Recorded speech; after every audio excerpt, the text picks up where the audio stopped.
Aurora will hire a team to do an independent investigation into the death of Elijah McClain. He died last August, a few days after a struggle with Aurora police officers.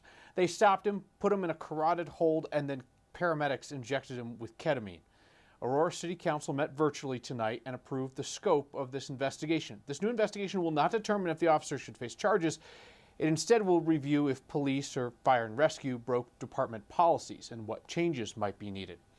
Democratic Governor Jared Polis has already signed an executive order directing Colorado's Attorney General to investigate McClain's death. And the FBI and the Department of Justice announced last week that they were looking into the potential for a civil rights investigation.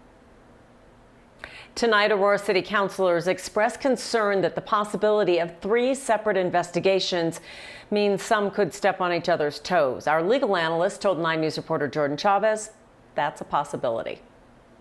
After 17th Judicial District Attorney Dave Young said there wasn't enough substantial evidence to charge officers involved in Elijah McClain's death, 2 more investigations are underway, along with a possible 3rd at the federal level.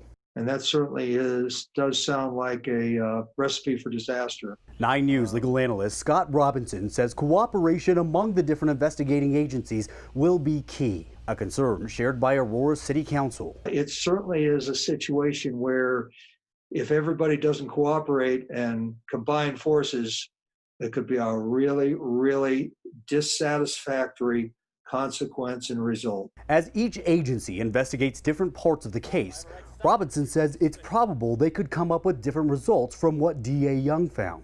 The fact that these 3 investigations are now underway really speaks to just how poor a job Dave Young did. Mari Newman, the McClain family's attorney, says they don't believe the latest investigation commissioned by the city of Aurora will be different from the last investigation. It is very difficult to have trust in a government that has so persistently failed to acknowledge the civil rights violations of murdering an innocent young man who was just walking down the street. She says the McClain family is considering a civil rights lawsuit against the city. The federal civil rights system is an opportunity for a jury of human beings who live in our society to make the obvious decision and to give justice to the McClain family. And Newman says they don't see any reason to wait for the investigations to wrap up. Jordan Chavez, 9 News. Aurora City Council plans to discuss specifics of the investigation, like who's going to be on that team, at their next meeting in 2 weeks.